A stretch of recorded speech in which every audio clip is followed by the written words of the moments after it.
Back to Mamta Niwal tutorial. और guys इस video के अंदर हम कुछ MCQs की प्रैक्टिस करेंगे, लेकिन वो MCQ क्या होंगे, केमिस्ट्री बेस होंगे। यानी हमारा जो साइंस है उसमें जो केमिस्ट्री वाला पोर्शन है उसके हम कुछ MCQs इसके अंदर प्रैक्टिस करेंगे। ये भी हमारे पास 6 to 10th तक का जितनी भी हमारी केमिस्ट्री है उस सब के पार्ट के हैं, मतलब पूरे के अंदर हमारे पास एक निचोड़ होगा। यानी सारे चैप्टर्स आपको मिक्स करके कहीं ना कहीं से वो क्वेश्चंस उठाए गए हैं। तो इंपॉर्टेंट क्वेश्चंस हैं ये सारे केमिस्ट्री के, जो आपको एग्जाम पॉइंट ऑफ व्यू से ज़्यादा अच्छे से याद करने चाहिए, या फिर आपको इसका कॉन्सेप्ट जो होगा वो पता होना चाहिए। चलिए स्टार्ट करते हैं। Question first, question number first है, which of the following non metals is a liquid. इनमें से कौन सा नॉन मेटल है जो कि एक लिक्विड फॉर्म में होता है, वो कौन सा होता है हमारे पास, ब्रोमीन। तो ऑप्शन बी इसका करेक्ट आंसर होगा। नेक्स्ट क्वेश्चन है question number 2, N alloy is. जो एलॉय होता है ये मिक्सचर होता है, ठीक है, किस चीज़ का, कैसा मिक्सचर होता है, ये एक होमोजीनियस मिक्सचर होता है। यानी एक से ज़्यादा मेटल नॉन मेटल का मिक्सचर होके ये क्या बनाता है, एलॉय बनाता है। तो ये होमोजीनियस मिक्सचर होता है। ऑप्शन सी इसका करेक्ट आंसर होगा। Next question, question number 3, which among the following alloys contain mercury as one of its constituent. यानी मरकरी, इनमें से कौन सा ऐसा अलॉय है जिसके अंदर मरकरी एक कॉन्स्टिट्यूएंट, एक पार्ट होता है। तो हमारे पास क्या होता है, मरकरी और हमारे पास जो जिंक है, इन दोनों का मिक्सचर, यानी ये हमारे पास क्या चीज़ बनती है, जिंक एमलगम बनता है। तो यही हमारे पास आंसर आएगा, सही आंसर आएगा ऑप्शन डी। यही अलॉय होता है जिसके अंदर जो मरकरी होती है वो एक कॉन्स्टिट्यूएंट होती है, zinc amalgam. Option D is the correct answer. Next question देखते हैं, question number 4, generally non metals are not conductor of electricity. यानी ये अच्छे कंडक्टर नहीं होते इलेक्ट्रिसिटी के। Which of the following is a good conductor of electricity. Non metal होते हुए भी कौन सा इनमें से ऐसा है जो कि गुड कंडक्टर होता है इलेक्ट्रिसिटी का। तो वो कौन सा है हमारे पास, ग्रेफाइट। ग्रेफाइट क्या है, एक नॉन मेटल है, लेकिन ये बहुत अच्छा कंडक्टर किसका है, इलेक्ट्रिसिटी का। तो ऑप्शन बी इसका करेक्ट आंसर होगा। नेक्स्ट क्वेश्चन देखते हैं, question number 5, alloys are homogeneous mixture. ये तो हमें पहले से ही पता है। ऑफ मेटल, किस किस का, मेटल एंड मेटल्स का, या फिर मेटल्स का नॉन मेटल के साथ हमारे पास होमोजीनियस मिक्सचर होता है, जिसको हम क्या कहते हैं, अलॉयज कहते हैं। Which among the following alloy contain non metal as one of its constituent. यानी वो किससे, नॉन मेटल से मिलके बना हुआ, मेटल भी हो लेकिन साथ में नॉन मेटल भी हो। तो हमारे पास जो स्टील होता है उसके अंदर क्या होता है, आयरन भी होता है और कार्बन भी होता है। तो हमारे पास क्या है, मेटल भी है और हमारे पास नॉन मेटल भी हैं, दोनों के दोनों प्रेजेंट होते हैं। तो ये हमारे पास किसका है, कॉन्स्टिट्यूएंट नॉन मेटल किस में आता है, स्टील में। तो ऑप्शन डी इसका करेक्ट आंसर होगा, स्टील। नेक्स्ट क्वेश्चन देखते हैं, question number 6, which one of the following 4 metals would be displace from the solution of its salt. यानी उसका जो सॉल्ट का सॉल्यूशन है उससे डिस्प्लेस हो सकते हैं इनमें से ये जो 4 मेटल हैं ये, बाय अदर 3 मेटल्स। यानी तीनों में से, यानी ये जो 4 हैं, अगर चारों को देखा जाए इनमें से एक कोई ऐसा ढूंढना है आपको जिसमें से अगर हम उसका सॉल्ट बनाए तो वो क्या है, रिप्लेस कर देगा उस मेटल को।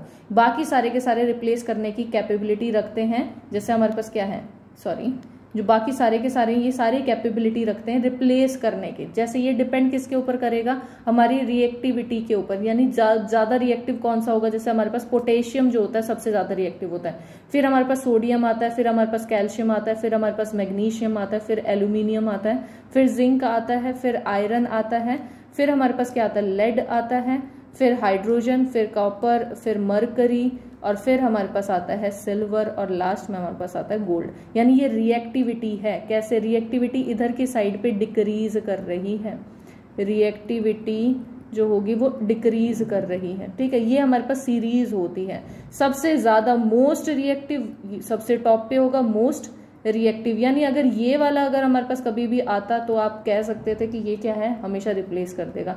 ये क्या है, लीस्ट रिएक्टिव है, लीस्ट रिएक्टिव। अब देखो इस हिसाब से हमारे पास क्या क्या चीज दी हुई है, हमारे पास जिंक वगैरह सारी चीज सही है। हमारे पास एजी जो हमारे पास सिल्वर है, ये क्या है, हमारे पास बहुत नीचे है, यानी लीस्ट रिएक्टिव है। तो सिल्वर को हम आराम से रिप्लेस, ये जो तीनों चीज हैं ये तीनों के तीनों रिप्लेस कर सकते हैं, ये और ये तीनों रिप्लेस कर सकते हैं सिल्वर को। तो ऑप्शन बी इसका करेक्ट आंसर होगा। नेक्स्ट क्वेश्चन देखते हैं, question number 7। Galvanisation is a method of protecting iron. Iron को प्रोटेक्ट करने का हमारे पास एक तरीका होता है जिसको हम गैल्वेनाइजेशन कहते हैं, फ्रॉम रस्टिंग, यानी जंग लगने से बचाने के लिए होता है। By coating with a thin layer, किसकी कोटिंग हम इस पे लग देते हैं, जैसे ये आयरन का एक बार है, उसके ऊपर हम कौन सी कोटिंग ऐसे बाहर लगा देते हैं जिसकी वजह से हमारे पास क्या है, आयरन को रस्ट नहीं लगता, और इसी प्रोसेस को हम क्या कहते हैं, गैल्वेनाइजेशन प्रोसेस कहते हैं। तो वो क्या होता है, जिंक की कोटिंग कर देते हैं। तो ऑप्शन सी इसका करेक्ट आंसर होगा। गैल्वेनाइजेशन में हम आयरन के ऊपर एक जिंक की कोटिंग कर देते हैं जिसकी वजह से उसको रस्ट नहीं लगता। नेक्स्ट क्वेश्चन देखते हैं, question number 8। The ability of metals to be drawn into a thin wire, पतली पतली वायर के अंदर हम कन्वर्ट कर देते हैं। इस प्रॉपर्टी को, इस एबिलिटी को हम क्या कहते हैं, ये क्या होती है, डक्टिलिटी होती है। यानी डक्टिलिटी एक एबिलिटी है मेटल की, कि मेटल क्या होते हैं, ये प्रॉपरली एक थिन वायर के अंदर हम उसको कन्वर्ट कर सकते हैं। तो ऑप्शन ए इसका करेक्ट आंसर होगा। नेक्स्ट क्वेश्चन देखते हैं, question number 9। Which of the following property is generally not shown by the metals, यानी मेटल की ये प्रॉपर्टी नहीं है, इनमें से वो ढूंढनी हमें। सबसे पहले है इलेक्ट्रिकल कंडक्शन। जो मेटल होते हैं वो गुड कंडक्टर होते हैं इलेक्ट्रिसिटी के, तो ये तो आ ही नहीं सकता, ये तो हमारे सही है ऑप्शन। सोनारस इन नेचर, देखो सोनारस इन नेचर का मतलब क्या होता है, यानी डीप साउंड करता है। अगर कोई भी एक मेटल की चीज है, अगर उसको किसी से हिट करते हो तो वो क्या है, साउंड प्रोड्यूस करता है, और वो साउंड कैसी होती है, काफी डीप साउंड प्रोड्यूस करता है। तो ये हमारे पास मेटल की प्रॉपर्टी होती है, ये भी है हमारे पास।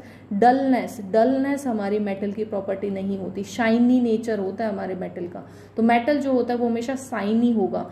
मे भी हो सकता है कि ये आपको एक मेटल दिख रहा है जो कि ऊपर से आपको डल लग रहा है, लेकिन अगर आप उसको कट करके देखोगे, बीच से अगर आरी से उसको काट के देखते हो, तो आपको वो जो दो हिस्से दिखेंगे उनमें आपको यहाँ पे क्या है, शाइन दिखेगी। ये शाइन का क्या मतलब है, क्योंकि ये मेटल है इसलिए। बाहर हमारे पास क्या हो जाता है, कई बार ऑक्सीडेशन हो जाता है जिसकी वजह से वो डलनेस आ जाती है, कोट हो जाता है किसी चीज का। तो लेकिन हमारे पास वैसे हमारे पास जो मेटल होता है वो क्या होता है, डलनेस नहीं, शाइनी नेचर होता है। डक्टाइल होता है, मतलब क्या है, हम इसको छोटे छोटे वायर्स के अंदर, यानी पतले वायर्स के अंदर हम इसको कन्वर्ट कर सकते हैं। तो डक्टाइल तो ये होता ही है। तो कौन सा नहीं है, डलनेस नहीं है, ऑप्शन सी इसका करेक्ट आंसर होगा। नेक्स्ट क्वेश्चन देखते हैं, क्वेश्चन नंबर 10। देखो सोडियम, हमारे पास Na पॉजिटिव है, पॉजिटिव पे भी ध्यान दो। हैज क्या चीज होगी, Na पॉजिटिव। देखो जो सोडियम होगा वो हमारे पास क्या होता है, एटॉमिक नंबर उसका क्या होता है, 11 होता है। तो इस हिसाब से हमारे पास क्या, प्रोटॉन जो होते हैं वो भी 11 होने चाहिए थे, और इलेक्ट्रॉन जो होते हैं वो भी 11 होने चाहिए इसके हिसाब से तो हमारे पास। लेकिन हमें पूछा क्या गया है, सिर्फ सोडियम नहीं है, Na पॉजिटिव पूछा है, Na पॉजिटिव। देखो जो हमारे पास मेटल्स होते हैं, मेटल्स के ऊपर एक प्रॉपर्टी होती है कि जब भी मेटल, कोई भी मेटल होगा, वो अगर इलेक्ट्रॉन लूज करेगा तो उसके ऊपर क्या है, एक पॉजिटिव चार्ज आ जाएगा। तो इलेक्ट्रॉन लूज किया जैसे उसने, तो एक पॉजिटिव चार्ज आ जाएगा। इसीलिए जो मेटल्स होते हैं वो क्या होते हैं, इलेक्ट्रोपॉजिटिव एलिमेंट्स होते हैं। ठीक है, तो इलेक्ट्रोपॉजिटिव क्यों होते हैं, क्योंकि उन्होंने क्या है, एक इलेक्ट्रॉन दे दिया जिसकी वजह से पॉजिटिव हो गए। तो हमारे पास क्या होगा, 11 तो हमारे पास प्रोटॉन प्रेजेंट होंगे और 10 हमारे पास क्या होंगे, इलेक्ट्रॉन प्रेजेंट होंगे, क्योंकि एक इलेक्ट्रॉन देने की वजह से इस पर क्या आ गया, पॉजिटिव चार्ज आ गया। तो Na पॉजिटिव के अंदर हमारे पास क्या होंगे, 11 प्रोटॉन और 10 इलेक्ट्रॉन। ऑप्शन ए इसका करेक्ट आंसर होगा। नेक्स्ट क्वेश्चन देखते हैं, question number 11। Which of the following metals does not burn on heating, यानी अगर हीट करोगे तो वो बर्न नहीं होते, जलते नहीं है, इनमें से कौन सा है। मैग्नीशियम जो होता है वो तो बर्न होते के साथ हमारे पास, मतलब क्या, हीट होते के साथ वो क्या होगा, बर्न हो जाएगा। कॉपर जो होता है वो नहीं होता, वो बर्न नहीं होता, इसीलिए कॉपर की वायर्स बनाई जाती हैं जिससे उसके अंदर थोड़ी रेजिस्टेंस हो, यानी जरा सी भी अगर हीट प्रोड्यूस होती है तो वो खराब ना हो जाए, वो खराब ना होंगे। तो इसीलिए हमारे पास कॉपर की वायरिंग होती है हमारे हाउस के अंदर, जिसमें जो स्विच हमारे लगे हुए हैं वहां पे क्या है, ये क्या चीज है, वो वायरिंग जो की हुई है पूरे घर में, उसके अंदर क्या है, कॉपर की वायरिंग होती है, क्योंकि ये क्या है, ज्यादातर हीट को ले लेती हैं, ये संभाल लेती हैं, ये जलती नहीं है उसमें। तो ऑप्शन इसका बी जो होगा वो राइट आंसर होगा, कॉपर। नेक्स्ट क्वेश्चन देखते हैं, question number 12। Generally non metals are non lustrous, यानी वो शाइनी नेचर नहीं होता। नॉर्मली नॉन मेटल जो होते हैं वो डलनेस होते हैं, यानी डलनेस होती है उनके अंदर।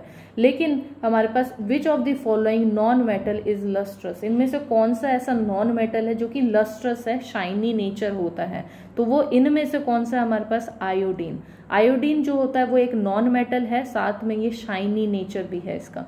तो इसका राइट आंसर क्या आएगा, ऑप्शन डी आएगा। तो गाइज आई होप आपको ये सारे क्वेश्चन समझ में आए होंगे। अगर आपको कोई भी डाउट है, कोई चीज़ नहीं समझ में आई तो प्लीज़ उसे कमेंट बॉक्स में लिखें। अगर आपको वीडियो अच्छी लगती है तो उसे लाइक करें, सब्सक्राइब करें मेरे चैनल को, और thank you guys for watching this video.